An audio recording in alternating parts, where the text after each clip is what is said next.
Hello, and welcome to the Scott Mize Show, a podcast focused on health, diet, bodybuilding, and philosophy. I interview experts, doctors, coaches, and N=1 case studies to answer your questions about improving health, achieving your best physique, and making sustainable progress.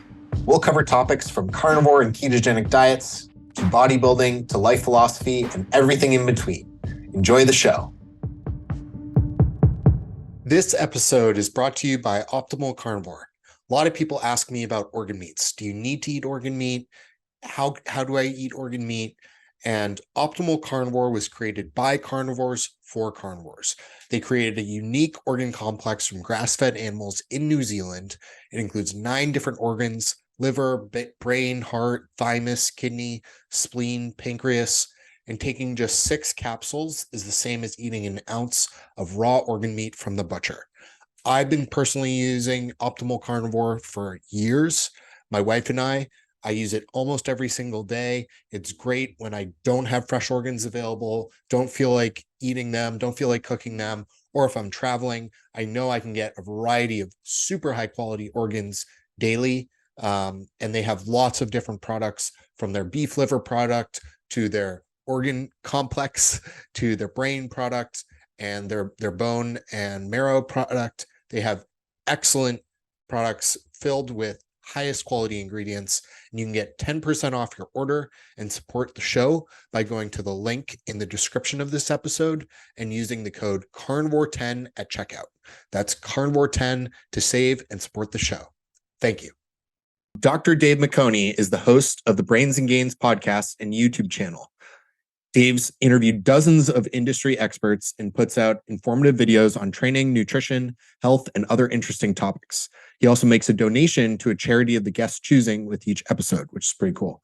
Dave holds a BS in exercise science, has been training for decades, and has a wealth of knowledge on many topics. He's also a very successful and experienced dentist with a thriving practice. I've consulted with Dave on several topics, and I watch every episode he puts out. Welcome to the show, Dave. Thanks a lot, man. Wow, that was a great intro. Well, it's all true. Well deserved. So yeah, thanks for taking the time. I'd love to just start with kind of like your history and how you got into training, how long you've been training, and where you got started with that. Sure. Yeah, so I started, sports from when I was a little kid. Probably the first time I did any sort of actual lifting of weights, I was between 12 and 13. I remember distinctly, like, my dad setting me up with just kind of like a generic routine. And I didn't know, of course, what I was doing, just kind of going through the motions. And then when I was 14, he gave me Body for Life by Bill Phillips. And that, I was just immediately hooked. I remember sitting in my bed and just going through the whole book in a day or two. And that's, I think a little bit unusual in that a lot of people started lifting in high school, but this was like very regimented. Like, I understood the cardio aspects, the nutrition. I was extremely dialed in with the nutrition, at least, for what we had back at that time. And I was training to failure. And so I was like very into it from the time I was 14. So basically 18 years now. So that's basically how I got started. And then since then, I feel like I've tried almost everything out there. There's obviously super high volumes, low volumes, super high intensity, different techniques and everything. And it's been a learning process throughout. And then obviously the podcast, we started in 2018. And wow, really at that point, yeah, I know it's crazy. I think it's been 5 years now. And at that point, it was mostly, I was finishing up my residency. And so it was like, well, I have a little bit more time, and, maybe I'm not going to make the same progress as the early years, but how can I kind of stay involved with the fitness industry? Because I knew some of the guys, like just little comments here and there, nothing crazy. But it was enough to kind of get started. And then one connection led to the next. And then here we are. Yeah, that's awesome. I actually also started my podcast 5 years ago. It was August 2018. So okay, that's fun. I didn't know we started around the same time. Yeah. And you said you've tried everything. And one thing I find really interesting on your channel is you focus a lot around, you're not like a power lifter, but you focus a lot around like strength standards, like getting your chin up, rep max up, getting your bench, your overhead press. Can you talk about like how you kind of landed on that philosophy and that focus through all the training you've tried? Yeah, sure. And I would say less strength standards in terms of sometimes you'll see these different formulas online of like, well, if you're this weight and you've been training for this long, this is what you Yeah. should be lifting. And less so that, just more on progressive overload. And I'm kind of glad to see even the industry has kind of come back to more just looking at difficult sets. They used to talk about like volume load, and not that that's not relevant, but I think for the most part, very few people are doing these like crazy high volumes long term or crazy high volume loads long term. I think for the most part, we're looking at moderate amounts of volume with moderate rep ranges and progressing in those over time with effective exercises. Like that to me is, I mean, obviously there's a million ways you can do that, but that to me is the basis of, good training long term. It's like, okay, fine, maybe like say 3 to 5 exercises per muscle group that you really feel work for you, and over time, you should be getting a lot stronger, right? Like if you're doing 135 for bench for 10 reps now, and you're doing that 3 years from now, very unlikely that the muscles involved there are going to be bigger, right? I mean, Yeah. almost exceptionally unlikely unless maybe anabolics are now involved and whatnot. And you could just be like, it can sound so simple. Like you say, oh, well, like just get stronger. Obviously, it's not just that simple because there's many ways you have to learn how to do that. But if we're just looking at outcomes, almost across the board, you're going to need to get stronger in those rep ranges over time for growth. Yeah, absolutely. And um, especially like as you become an advanced lifter, it's really hard to measure muscle gain, obviously. Right. So it's nice to have something like objective that you can tie yourself to. Can you talk about like your motivation and your goals with training and how they've evolved over time? Because you've been doing this for a very long time, Yeah, sure. and you talk about kind of like reaching at least close to your genetic potential and how gains diminish over time. Can you talk about your philosophy around that? Yeah. So let me back up a little bit just because you mentioned the advanced training aspect. And so something I always thought was kind of funny, kind of silly is you hear some of these higher volume advocates, they'd say, well, you can't add weight forever. So, this is another way to progress. To which Mm. I would think, yeah, you can't add sets for either, I mean, forever either. It just doesn't make sense. Like if let's say you start at 8 and then eventually you get up to 20 and you do that maybe like an RP kind of periodization. And not that they, I don't want to like make blanket statements for them, but if they Yeah. start at, let's say, 8 sets at the beginning of a mesocycle and then they go up to 20, it's like, okay, that is progression. But if you just keep doing this cycle, like something else has to be happening within it, which again goes back to getting stronger. And all those guys would of course agree that you do need to be getting stronger over time. But I just thought it was always kind of a silly argument of you can't add weight forever. I mean, honestly, I think you can add weight for a much longer period of time than you can just add sets. Adding sets Right. really only goes so far. As far as my philosophy and like more like with my own training, I understand that there are people who say, there's no natty limit, there's no natural limit. We're all basically saying the same thing, right? I think anybody who is at all sensible would agree that you're not going to be 300 pounds shredded as a natural, right? So Yeah. that is beyond the limit. So by saying that that is beyond what is possible, you would acknowledge that there is some limit. Now, if you want to define that, you can't say, sure, like this is a specific limit, more like you don't know what that would be for you. And maybe you had this incremental progress. But at the end of the day, we're all basically saying that when you start lifting, you're going to have much better results, assuming you're doing things properly, right? Like if we just imagine everybody's doing things correctly, it's going to be, you're going to get great results and then it's going to level off. And sometimes, it could have a low period. And then all of a sudden you have maybe like a spike up. Maybe you had more recovery. Maybe one thing or another was different. Maybe you were just going through puberty. But at the end of the day, things are going to slow down dramatically. And at that point, hopefully over so many years, you have garnered enough interest in this that you're not just doing it for the results, because you'll get very demotivated if you do. I mean, there's no natural that I know who's 15 plus years into it whose motivation is, man, like I just look so much better than I did like a year ago. Maybe it's incremental and maybe you can kind of make yourself believe things are still changing, but I think you have to develop an appreciation and love for it. And then, obviously we're all getting older. And so at some point it's about, longevity and, being active and maintaining. I mean, one of the things I said is like especially natural bodybuilding is really one of the best physical endeavors you can do because the injury rate is exceptionally low. There are so many health benefits physically, cognitively, just psychologically. Pretty much everybody should be doing it, bone mineral density, all that stuff. But there's almost no downside. And so when you look at how well you can maintain this, you can maintain a really near peak physique until your 40s and even 50s. And that's very unusual for most physical activities. So it really has to become a lifelong journey. Yeah, and one thing I appreciate so much you talk about on your channel is like a lot of studies where they're comparing, a low volume to a high volume group or one protocol to another. It's in beginners and it's also very short term, Mhm. right? And so, like, how do you think about rates of progress over a much longer term? Do you think kind of like all roads lead to Rome to a certain extent? And what has your experience been like with that? I do think that at the extremes, obviously, if you just have a terrible routine, that could limit you from ever getting to your peak. And if you have an amazing routine, I think that will get there faster. But I think a lot of people, of course, the actual specifics of the routine are important, but they often ignore the stimulus of calories and a surplus.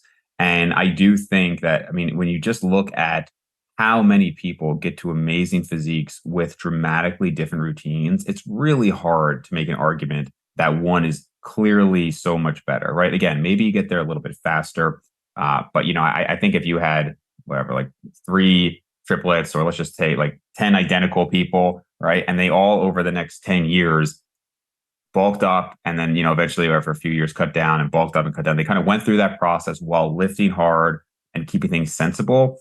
I don't think the difference between exercise order here or a split difference there is going to be resulting in much difference at all, really. Yeah, yeah, I agree. And one thing that you've brought to the forefront a lot, and I think is talked about a little bit more than it was in the past, I'd be curious to hear your opinion, is genetics. Why do you focus so much on genetics? And like, what do you think people should know about genetics and their role in all of this? Yeah, that is obviously something I've talked about a lot. And I think it's natural that people kind of shy away from the topic or they get upset by the topic because there's nothing as of now that you can do about it, right? And nobody wants to think that they are limited by their genetics. And so, and it's funny because I really see people get pretty emotional about it. Like this is just an excuse and everything. But like, obviously, the cliche examples people bring up, right? Obviously genetics are going to limit you in basketball. You're not going to be an NBA player. People bring up like a single example of a short NBA player and be like, well, this guy didn't let him stop it. And it's just like, Yeah, well, okay. But the vast majority of people are going to be much taller than that example. And I think even knowledgeably like Mike Israetel and other people would like, even like Greg Doucette, as much as he has a, maybe not great reputation, all of these people acknowledge genetics are a huge factor.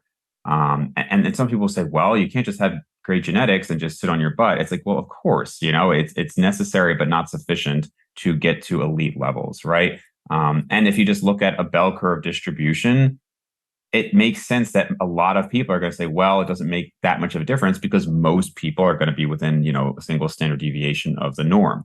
But for every Doug Miller or Lane Norton, if you believe they're natural, for every one of them, there's somebody on the opposite side of that bell curve that is just not going to pursue the endeavor much because they're not very good at it, right? I mean, so people gravitate towards what they're good at and what they have positive feedback, right? You get those dopamine hits. This is successful. You just keep going with it, right? So it's something that frankly, it to me is so obvious that that pattern is going to emerge that it's almost hard to imagine how people really debate it. That somebody could yeah, argue that some people will argue there's no genetic relevance, which is shocking. I mean, one example I don't mind calling out is somebody like Ben Pekulski, where the guy was like a top six Mr. Olympia. He was squatting 700 pounds within, I think, a year or two of training, something, ridiculous, but claims that he had horrible genetics, right? I mean, he yeah, just put out some calf and quad program. And it's just like, he's probably the last person who you should be taking that advice from just because, he's so gifted. So I don't think it should be used as an excuse. And that is one of the difficulties with it. And that is what I do understand people have some pushback because it's extremely easy to use it as an excuse, right? Well, I'm never gonna like I say these things because they're not talked about as much, but I equally think that a ton of people and this isn't just for lifting, this is just for life. People will use their baseline level, whether it's like where they were born or whatever their situation was in life, they had genetics, to completely limit themselves. And I mean, I don't think I have a stellar physique, but I certainly have an above average physique. And I started extremely skinny, right? I grew up as a fat kid, got almost anorexically skinny. I certainly don't have like great genetics, but I've made the best of it that I can. So I just want to say, like, I do understand the people who fight against that, because it can be very limiting to a lot of people if they just think, well, I can't do anything about it. Yeah, it's so pervasive. Even in like the business world, you see it's somewhat similar, but you see people like being like, "Oh, what is Steve Jobs' morning routine?" or like Alex Hormozy or something. Mhm. And we're just so drawn to anecdote. It's like in our DNA. It's something that we like just are so drawn to, and replicating what they do is no measure of what outcome will happen for you if you do what they do. They're probably successful in spite of what they're doing, or it's just random. It doesn't really matter what they do. They would be successful. Yeah. And you see it in the fitness industry all the time. Like people look at coaches and they'll look at their top athletes, or people want to know what like C-Bum's training routine is. Yeah. And Yeah. it's like you should really be looking at people who started out looking pretty terrible and got like good results, not amazing results, and like a lot of those people, and then see what worked for them. Like that's a more accurate way to think about it, I think. Yeah, and it is tough, and there's so many confounders. Actually, I want to make a video. I don't know if I have time, but on Jeff Nippard had made I think it was a post or something about how genetics are just as big of a factor as steroids. And so, like, natty or not, that's what it was. He said, natty or not videos are dumb because something along the lines of, they're so influenced by genetics just as much as steroids Yeah, and whatnot. And, there's a lot that could be said on that. What I will say is at least genetics are constant, whereas steroids are not. And so, something I've seen people talk about is like, oh, like this doesn't matter because that person has stellar genetics. It's like, well, but they've always and will always have stellar genetics. It doesn't allow them to progress forever. There's more just a more obvious response to things, but it yeah, doesn't mean that things that would never work are going to work on them necessarily. yeah, Whereas with yeah, steroids, somebody could actually start doing something so much worse than what they used to be doing, but they could double the dosage and see better results. So I think gear is a much bigger confounder in terms of determining yeah, results. But anyway, yes, like in terms of looking at people's successes, I understand it because I mean the reality is even with what I know about human psychology and whatnot, I would not go to a financial advisor who was not making much money and didn't have anything to show for it, like with their net worth. Like I just probably wouldn't. Even yeah, if somebody was like understood everything about lifting, but they were, let's say, 2 years into it and they had just gone through like a program, and so they understood the knowledge base, but they had not a lot of experience. There has to be some sort of like proof, and that is very difficult because um when you actually look at people's results, it is so determined by genetics and other factors. And the same thing could be said even for finances. I mean, certainly there are people who just have advantages or connections that help them out. So I don't think there's a blanket like this is what you have to look at. I think it just takes time and effort to parse out what's legitimate. yeah, yeah. There's not like data you can analyze on like how many people got successful with certain programs or anything like that, and like what was the genetic factor at play. Yeah. That would be really cool, but unfortunately, yeah, it's amazing to me how many top bodybuilders, like you bring up Ben Bikulski a lot, but it's not just him. Like I hear it all the time on like Fuad Abiad's podcast, or people have like Instagram Q&As, and someone will inevitably ask, how would you rate your genetics? And they'll say like average or like pretty Yeah. good. And it's like, if you've ever been to the Olympia, or if you're like a pro bodybuilder, you're probably in the top 1% of genetics, or Yeah. like close to it. It's just, I think people don't understand like how far the distribution goes.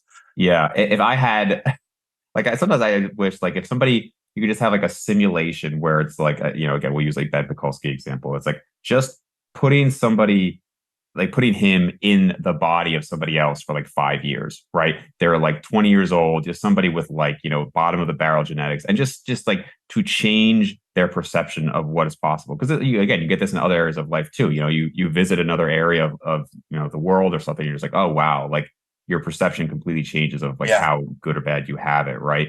And I just think it's almost impossible for people to not count their own personal experience as number one, right? As evidence. It's just, it takes so much to be able to step back and not consider that. And I see that in life all the time, even like with, like you mentioned, like my practice, right? Like my dental practice and everything. It's like, yeah, like I think, oh, I've got this, and this is going well.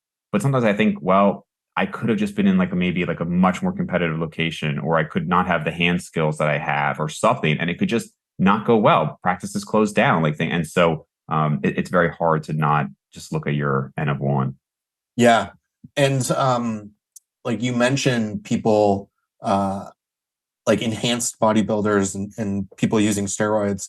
And one thing you brought up on your channel, which I think is a really good point, is like it it's not that you should completely ignore that side, but you should always take those people's success and their methods with a grain of salt, because you can't necessarily determine like if it would work for you, and if what they did was a result of superior training, superior nutrition, or just drugs. Yeah. Yeah. It's, and again, maybe will make a video elaborating on this, but I always find it interesting when somebody says, well, because they have good genetics, they just respond to everything. Now, to some degree, I can understand that. But again, I would see good genetics as an amplifier, right? So if you have bad genetics, maybe you gain, half a pound from this routine or 1 pound from this routine, assuming that everything else is equal. Maybe with genetics, it could be on the extreme end 5 pounds and 10 pounds, right? Looking at those two different routines there. But with steroids, again, that can change so dramatically. And I've just seen so many people who use gear, don't know what they're doing, just do absolute nonsense, and they have insane results, right? And again, that also comes back to genetics, right? How they respond to gear is going to be genetic. But it's such a huge confounder. You really have to take, I would say, more than a grain of salt. I mean, I would say sometimes it's almost irrelevant what they say at times. I mean, and the example I've given, I don't want to call out this person, but I've seen somebody say, well, I'm on a lower dose than I was before, and now I'm bigger, so my Yeah. training is better. To which I Yeah. would say, okay, so imagine if somebody is 200 pounds and they're eating 5,000 calories a day and they're gaining weight like crazy. And then they go to 4,000 calories a day and it's still a surplus. So it's still a stimulus to gain weight. So they gain another 5 to 10 pounds. And they say, oh, well, I'm actually eating less than I was. So, like, my training is better. It's like, well, you still had, let's say, call it a super physiologic amount of calories, right? More than you needed. So there's still that stimulus. If you started blasting crazy amounts of gear and then you go on lower, but still high amounts of gear, of course, you can still keep growing unless you had already gotten to the max genetic amount for the first amount of gear. You know what I mean? So I just think, and then you talk about like you could have different compounds and you could have like, there's just so many factors that go into that world. That's why they call it chemical warfare at that point, because it's just such a huge influence.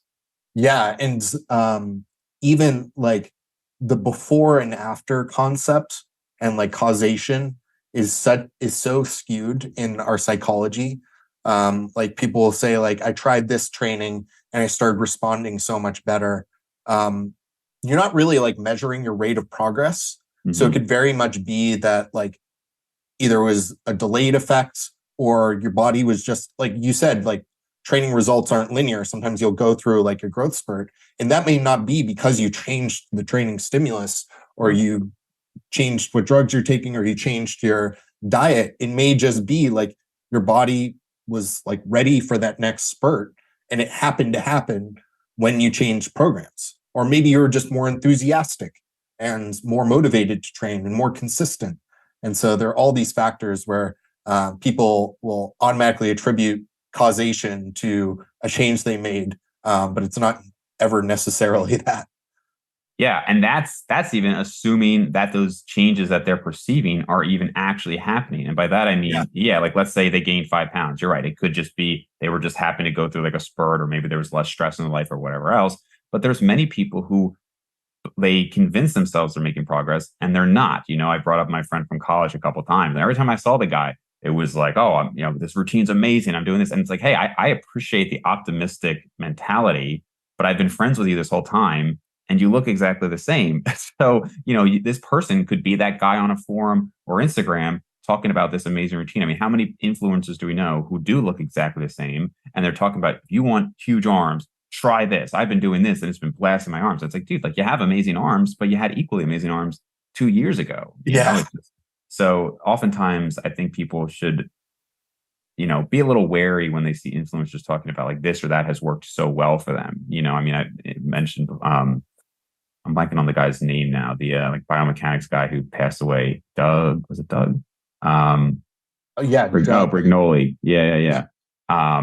yeah. And super enthusiastic guy. I think he was, had good intentions and everything. But I mean, he was talking to Mike Israel about who's growing like a weed at 60 years old. And I'm like, man, No, like you're not. you're just not. You're just not growing like a weed at 60 years old after an entire lifetime of lifting and probably some performance enhancement in there too. It's just not happening. Yeah. Yeah, absolutely. Can you talk like about your nutrition history as well? I think that'd be really interesting for folks because, like you said, you've tried almost everything. So I'm curious to hear like some of the things you've tried and why you tried them and what happened for you. Yeah, I think the only thing I've not tried is a vegan diet. I don't really have much of an interest in it, but yeah, like when I started, it was very so Body for Life, and this is I think one of the problems with that was they would talk about these free days, right? So this was the first time that like an exposure to cheat days became a thing. And unfortunately, I had a pretty obsessive mindset with it. So I would like crash diet throughout the week and then have this 10,000 calorie cheat day essentially. And that's when I was like really young, which was like not a good, mindset at the time. Throughout high school, I was extremely, extremely strict with my diet, and to the point that it was, again, an actual net negative for me because I didn't really know that you could get similar results by having, more leniency. And so I missed out on social opportunities. And it's actually something I do try to tell younger audience members is if you're in high school or college, or I mean, you're just in general, like you should be enjoying life. Like unless you're in a contest prep, I don't want to hear that you didn't go out to be social with friends because there was going to be pizza there or something. I think too that's just a very net negative for your life. But I've done carnivore diet just as an experiment, just to see. I know obviously you have a ton of history, with Yeah. that. I've done keto diet several times, including keto bulks, which suck. I've done, much higher carbs. I've done like probably every different refeed strategy out there. So I've done a lot. I've done some intermittent fasting, mostly intermittent fasting, I would say, since 2011. I was like very nervous to try it at the time because at that point I was still doing 6 or 7 meals a day. And I just thought that, every 2 to 3 hours you need protein. And I had no worse results. Actually, my sophomore year of college, people probably heard me talk about this. I gained more muscle than my freshman year. And that was going from 6 or 7 meals a day down to three, eating in an 8 hour window and cutting my protein from, which like at the time was almost 2 times body weight. It was like 300 grams of protein down Wow. to like 180 grams of protein. And my freshman year of college, I netted about 7 pounds of lean body mass. And by that, I mean, like I bulked up, 20 some pounds, cut down and got to the same leanness, 7 pounds heavier. And my sophomore year, so at that point, now I'm closer to whatever my genetic limit is, but I still was actually able to gain 8 pounds my sophomore year. So that was like a very good, productive time period, those first 2 years of college. But again, I mean, I think I put 100 pounds on my deadlift that year, and that was cutting out like the extreme frequency of meals and then cutting protein almost to half. So that is something I've stuck with is more moderate protein, which at this point I think almost everybody agrees with. Right, 1 gram per pound is totally sufficient. Mhm. And then the intermittent fasting, I'm not a big fan of like huge fasts or anything like that, but I think 3 meals a day over a 8 to 10 hour window is probably fine for most people. Yeah. Yeah, absolutely. And I'd love to hear more about your experience with the carnivore diet, and I can give you mine too, just as point of perspective and kind of how I think about it now. So I did the carnivore diet from late 2016 to 2019. Uh, I was extremely strict. Like I didn't eat cheese. I ate 100% animal foods for that full 3 years. wow. Um, And I started it because, at the time I was eating pretty much a keto diet or like a primal type diet. Like basically, I wasn't like counting my macros. So I wasn't trying to hit a certain fat or protein ratio, but I was basically eating meat, avocados, nuts, and like a little bit of spinach and plants. Okay. And at the time, and I was eating a lot of cheese. At the time, I heard a podcast um, with this person, Amber O'Hearn, who's considered like kind of an expert um, citizen scientist in the carnivore and keto space. And she made some really interesting arguments about like plant toxins and oxalates, as well as a lot of the epidemiological research, which previously vilified like saturated fat and eggs, Hmm. was the same science that promoted vegetables. And so I was like, that's really interesting. Let me try this. I was basically looking for like a quick fix, a way to eat as much as I wanted and not get fat and feel better. And I bought into a lot of the hype around it. Yeah, Um, sure. and I did a pretty poor version of it to start. Mhm. Like I was cooking a lot of ground beef and I was like eating all the liquid fat with it, which is not good for your digestion at all. But despite that, I still got pretty good results. Yeah. Probably because I was eating a lot more protein. And I was also resistance training at the time. And around the same time, I started testosterone replacement therapy, which is a huge confounder. But after 3 years, what I found is basically I couldn't sustain my weight on a carnivore diet. I got to the point where I needed like 3.5 to 4,000 calories a day just to maintain my body size. And I couldn't consistently tolerate more than like 150 grams of fat a day. Hmm. Um, what would happen is like very far away from my meals, late at night, I would get like extreme belching and burping. Hmm. Um, and I think I couldn't produce sufficient bile to digest that much fat. And so that meant basically, if you do the math, I was having to eat like massive amounts of protein to fill my macros. And Yeah. that Wow. that comes with a lot of issues, having to pee all the time, sweating. It like protein just isn't a great energy source. um, and so I slowly started reintroducing carbs at the end of 2019. I did basically like a Whole 30 reintroduction method where Whole 30 is like this elimination diet people do for 30 days. And then the way they recommend reintroducing foods is you try one food at a time, like a banana, not Yeah. a food group, but a banana. You'll try it for 3 days. You'll have like one serving a day, and then you'll write down how satisfied you were, how it affected your digestion, how it affected your energy, and then you'll go back to your baseline diet, and then you'll try another food. It's a very slow process, but it actually helped me a lot because I learned like a lot of foods I could tolerate super well, Hmm. like white rice and yogurt and a lot of fruits. And then there were certain vegetables like broccoli or other cruciferous vegetables, which I didn't tolerate very well at all. And now I eat a very wide variety of foods, um, and I feel great. I can digest them super well. So now I really see carnivore as like an elimination diet, Hmm. and a good way to like most people can tolerate meat just fine. And Yeah. if you're having digestive issues, IBS, Crohn's, other issues which may be tied to diet, if you do it for a couple weeks, 30 days, and then you slowly reintroduce foods, it's a great way to learn like what foods you can and can't tolerate. Um, and then there are some people which seem to, there isn't science on this, but there are some people like Michaela Peterson and such who it seems to help a lot with certain autoimmune conditions. Right. Uh, we don't know a lot about that yet, but for those people, if they feel great, it seems to help them, then I don't have a problem with that. But yeah, I'm curious to hear like what was your experience? Were there problems you were trying to resolve by trying it? And what is kind of your opinion on it now? Yeah. Just real quick, I'm curious. Did you do? I mean, I feel like you probably did. Did you do much blood work on carnivore? Yeah. So interestingly, I'm like I have always had really low, not even just normal, but low LDL cholesterol, and so my cholesterol never got to be high on it. Mm. Um, Wow. and my HDL actually went up a lot. It Yeah. got into like the 70s. Okay. Do you know what your So LDL was? um, I know my total cholesterol was normal. Okay. So it couldn't have been that high. So And sub my 200. triglycerides were like in the 30s on it. Wow.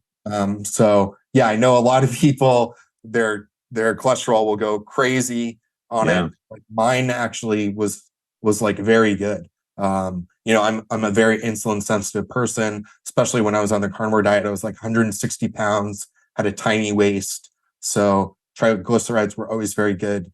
And then for some reason, my LDL has just never been even close to a problem. Wow. That's great. Yeah. So, yeah, so I did it, let's see, the summer of 2020, actually. And I think we just started going back to work after COVID.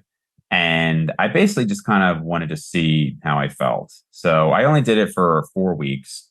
And the first week, lost a lot of weight. I remember what was actually really shocking was it might have even been I think I had done a week, stopped for like a second, did it again. And when I ate ad lib, now this was after dieting. So like I Okay. was dieting hard.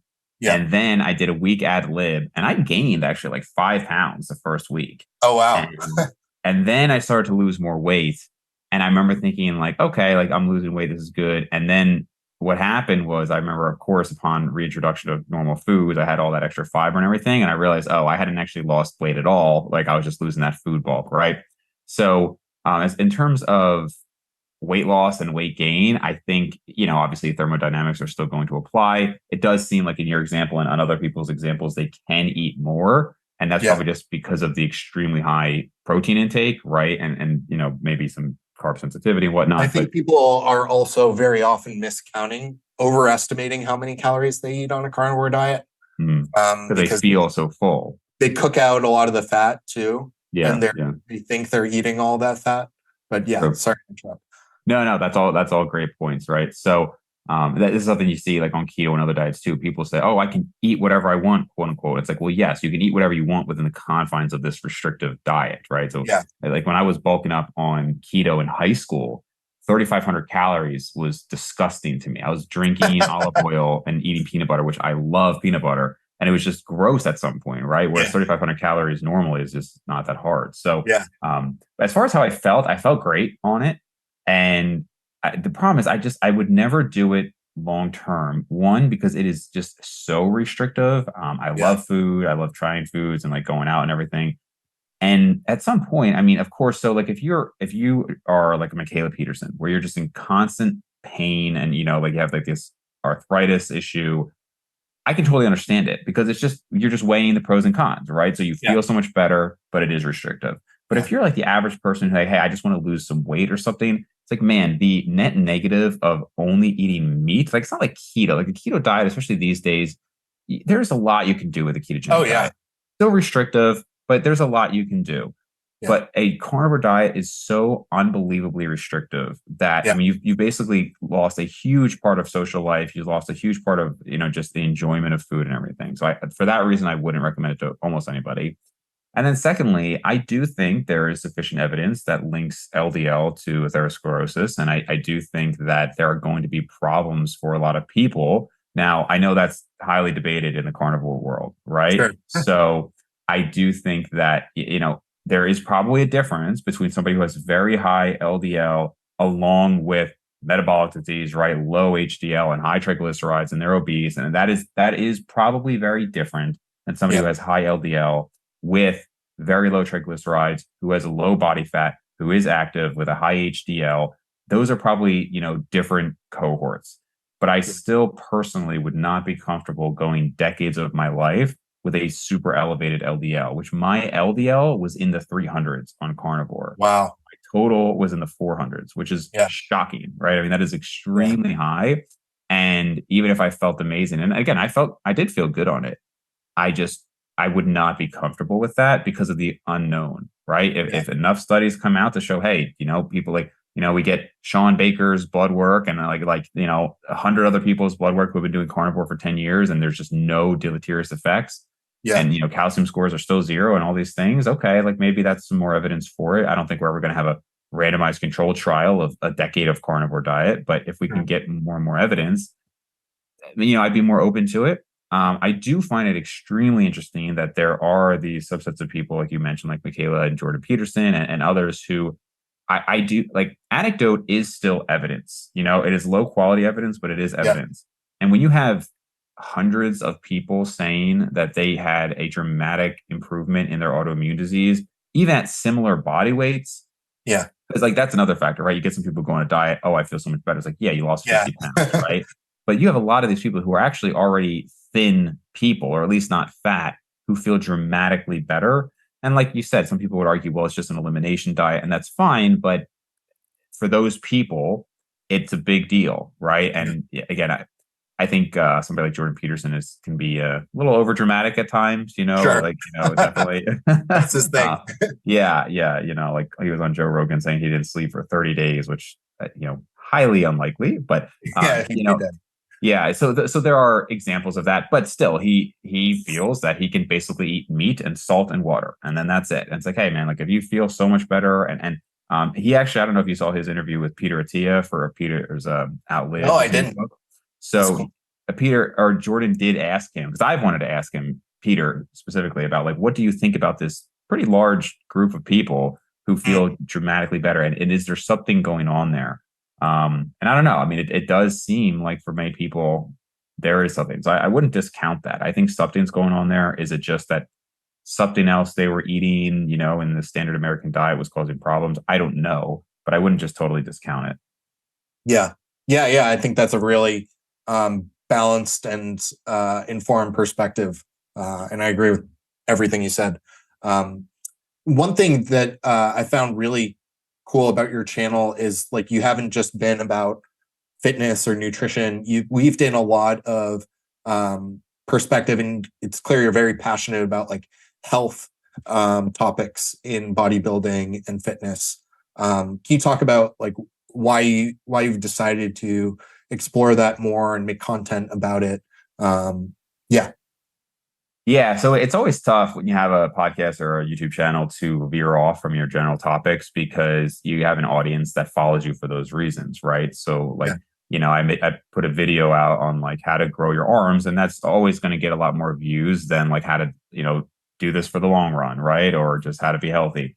And again, I'm sure it would be the opposite for maybe Rhonda Patrick, right? Because her channel is much more focused on health. So if she put on like a muscle growth video, it's probably not going to get nearly as many views. But I do find pretty much everybody should find health interesting, right? But I think also just from my life experiences with people close to me that I've seen have a lot of health issues. Also just patients of mine. I treat people from 2 years old to 100 years old, and I've had I remember having some people who were maybe in their 20s saying like, oh, like you're very worried about certain things, and I try to not let health concerns, let's say, consume my life.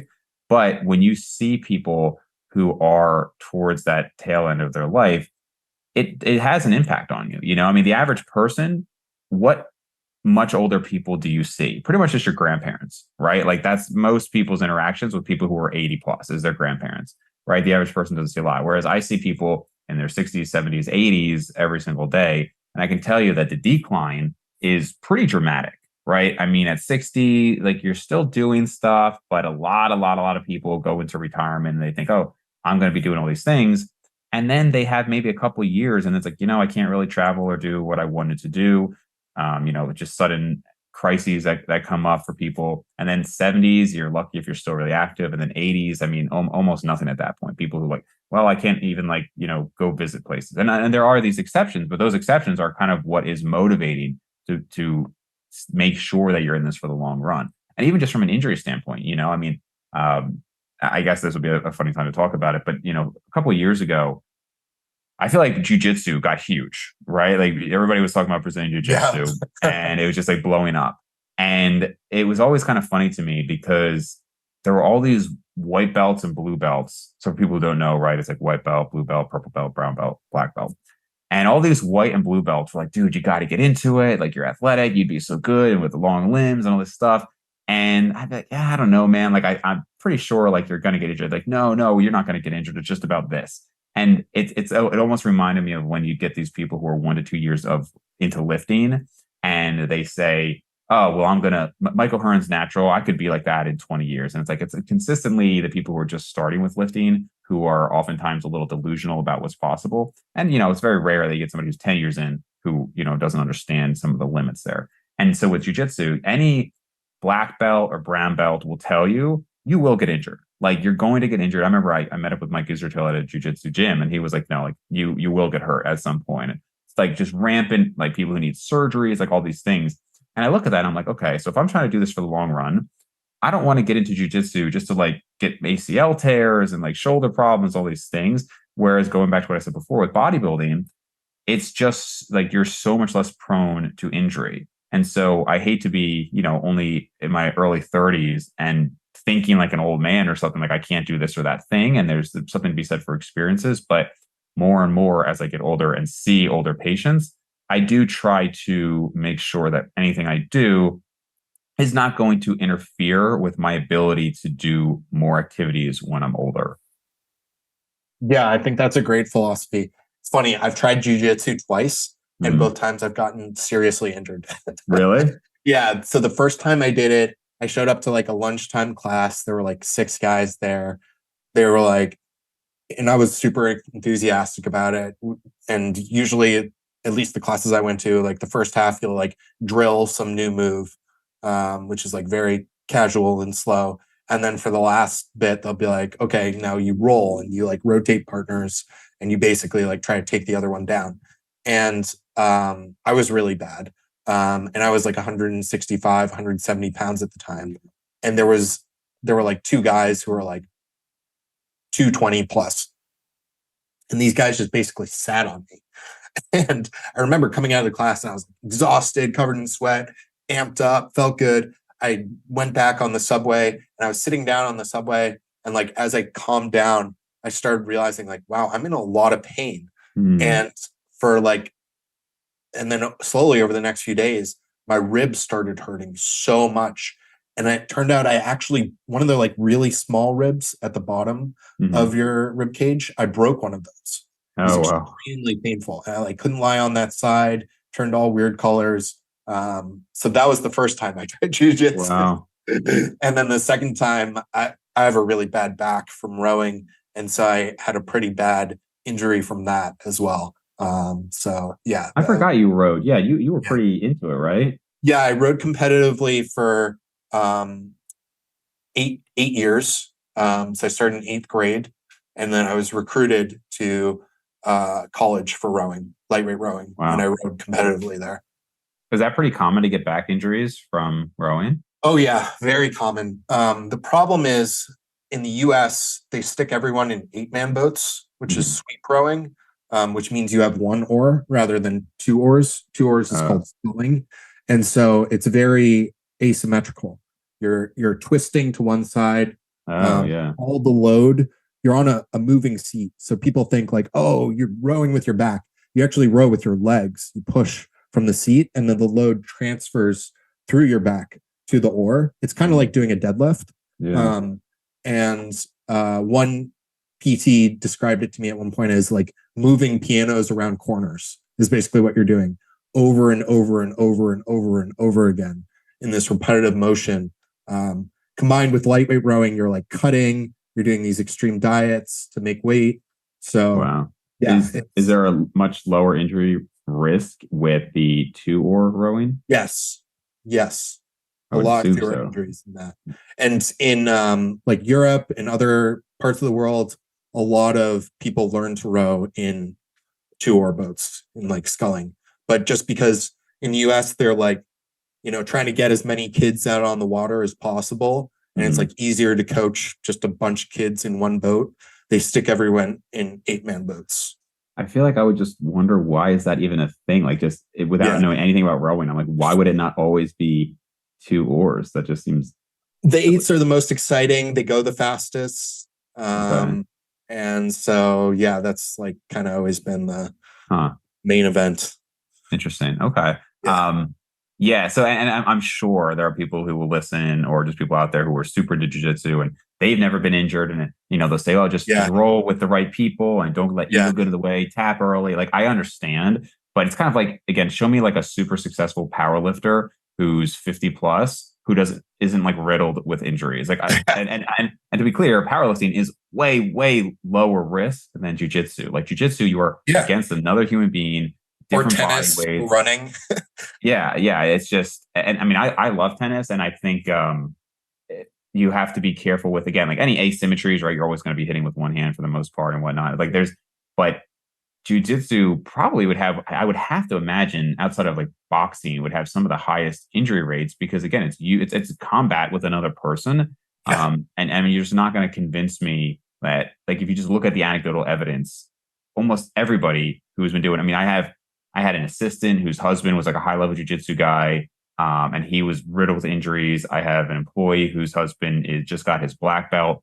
He's my age, riddled with injuries. Like I love the idea of grappling. I think it's yeah, awesome, but you can't tell me that it's not high risk over a long yeah. period of time. I'd And actually so, be really curious to see the difference in injury rates between CrossFit and Jiu-Jitsu. Because I feel like CrossFit is a very high injury sport. I think I'm sure it is, and I have heard that it's almost hard for me to imagine anything would be as high as like any combat sport. I mean, Yeah, you're just yeah, blatantly sure. attacking each other. Yeah, yeah, Um, so yeah, again, I mean, people who have seen the channel enough know I love UFC. I love watching it. I think grappling is awesome, but for me, I'm like, you know what, I'll stay out of that one. I think. yeah. What do you think are some of the most neglected or like underappreciated aspects of health in the fitness community? For naturals or enhanced? Both, just like things that aren't talked about enough that like the fitness community should know more about. Yeah. So I think for enhanced lifters, I would say imaging is super important, right? I mean, rewind 30 years ago, and then like pretty much nobody was doing anything Yeah, other than just like talking to people about, maybe see the doctor here and there. And then yeah, blood work became much more common. It's honestly amazing to me now that there are so many people who still do stuff and they don't get even blood work, which is just so yeah, basic. It's generally very cheap. To just ignore that is just crazy. However, I do think because with the popularity of blood work, what happened was people then started to become reliant on that, and they'd say, "Oh, yeah. well, things are My blood work's fine. fine. I'm fine. Or my Yeah, blood blood work's work's a little bit fine. off. I'll be fine. Yeah, I'll be fine once I come off cycle." It's like, okay, you're not really. First of all, you're not going to pick up everything in blood work, and then Yeah, secondly, you're not counting for the accumulation of damage over time. So I know you and I have talked about that before. I think like, different imaging, echocardiograms, different scans that people can get, I think would be very important if you're going to go down that route and monitoring it. Again, and now I really strongly believe almost everybody should stay natural unless you have like very highly competitive like goals, at the elite level. But if you're going to go down that route, I do think there are ways to stay on top of it and be aware of these things before they get too bad. And as far as naturals, I think it can be tough because I don't know if people need to be hyper focused on it if they're, let's say, young and healthy. Like if you're like in your 20s, I don't think you need to be getting blood work as a natural like 4 times per year. I don't think you need to necessarily be getting all these scans. I think to get a baseline of things is great. Maybe like an annual physical with blood work and everything from that standpoint is good. But I think it's probably just more so that you want to be aware of. So, like you said, you've always had historically low cholesterol, right? So that's yeah, good to know. I know Brian Borstein also had like historically very low cholesterol. If you're somebody who maybe has like you're like a Pete Rubish and you have elevated LP little a, like that's maybe good for you to know. Like there are things that are important, but I don't want people who are in their 20s to just be obsessing over these things. I think as you get older, it's more and more important to monitor. But again, I think going back to if we're not just talking about like, internal organs, but just general health, I think people should be cognizant of how they are lifting because as much as I said, bodybuilding is a very low injury activity. There are a lot of people who do dumb things even in their first years of lifting. And that actually sets them back for a long time. They just, oh, I can't, every time I do this thing, I get heavier, my shoulder, I can't bench anymore. I can't do this. I can't deadlift. And I think, and I know from personal experience that injuries can kind of cause a loss of love for it over time, because you keep reactivating the injury and having more problems. And so I do think focusing on doing things with proper form at any age is important, because again, you just get too many people who get out of it because they can't match their old self anymore because they're so injured. Yeah. Yeah. I think it's a great point. I mean, I've had my share of debilitating injuries, and it's life-changing, like especially back injuries. You can't do anything, and it's horrible. So I think that's definitely not spoken about enough. Well, thanks for coming on, Dave. This has been excellent. Really love chatting with you. Where can people find you? I'll have links to everything in the show notes. But thanks again. Yeah, sure. Yep. So Instagram is just Dave_Maconi. YouTube is the Brains and Gains podcast. That's pretty much where you could find me. You'll see like links to emails and stuff that people want to reach out. And yeah, thanks for having me on, man. Awesome. Thank you, Dave.